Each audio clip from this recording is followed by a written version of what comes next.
Hey WhatsApp everyone, I hope আপনারা সকলেই অনেক ভালো আছেন।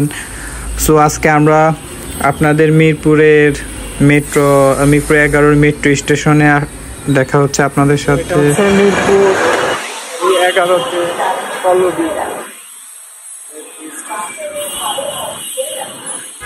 তো আপনারা এই ভিডিওতে দেখতে পাবেন যে মেট্রোতে টিকিট বুকিং থেকে শুরু করে এক কথায় টোটাল A to Z আপনি ভিডিওটি দেখলে অবশ্যই সব কিছু আপনার ক্লিয়ার হয়ে যাবে ইনশাল্লাহ।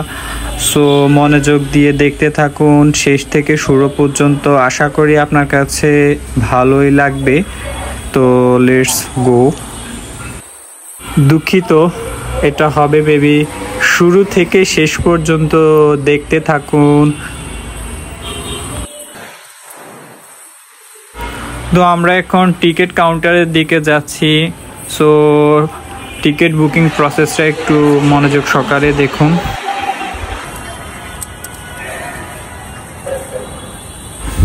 তো আপনারা যারা টিকিট বুকিং করতে আসবেন অবশ্যই মনে রাখবেন যে এখানে কোনো ধরনের ছেঁড়া ফাটা বা মুচড়ানো নোটগুলা যেহেতু সেন্সর সিস্টেম ওরা গ্রহণ করবে না, এবং আপনার ভাড়া অবশ্যই আপনি ভাঙতি টাকা রাখার চেষ্টা করবেন যেন কোনো ঝামেলা না হয়।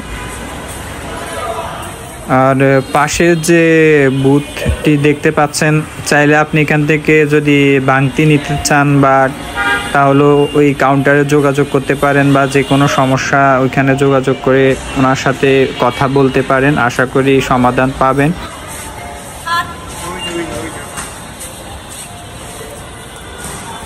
আর এন্ট্রি গেটগুলোতে প্রবেশ করার আগে অবশ্যই আপনার টিকিটটি স্ক্যান করে নেবেন, দেন আপনার জন্য সব কিছু সহজ হয়ে যাবে। এখানে জটিল কোনো কিছুই নেই, জাস্ট আপনি খুব সহজেই করতে পারেন।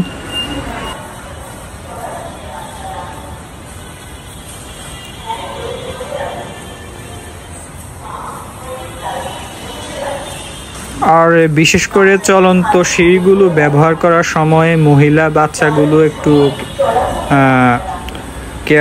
কেয়ারফুলি চলার চেষ্টা করবেন, আর ফোন অ্যাভয়েড করার চেষ্টা করবেন, যেহেতু আমি নিজেও ফোন নিয়ে আগে চলতেছি, তো এটা উচিত না।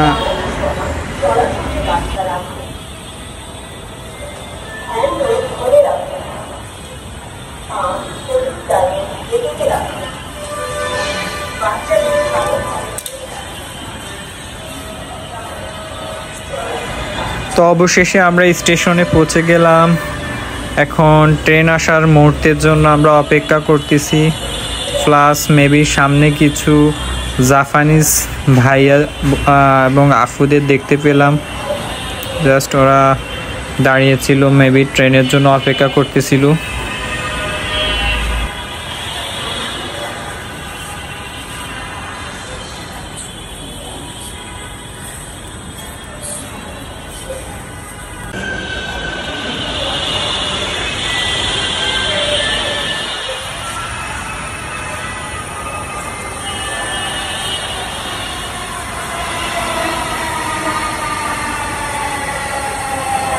তো অবশেষে ট্রেনটি চলে আসলো, বাট এটা কিন্তু আমাদের লেনের না, এটা বিপরীত লেনের।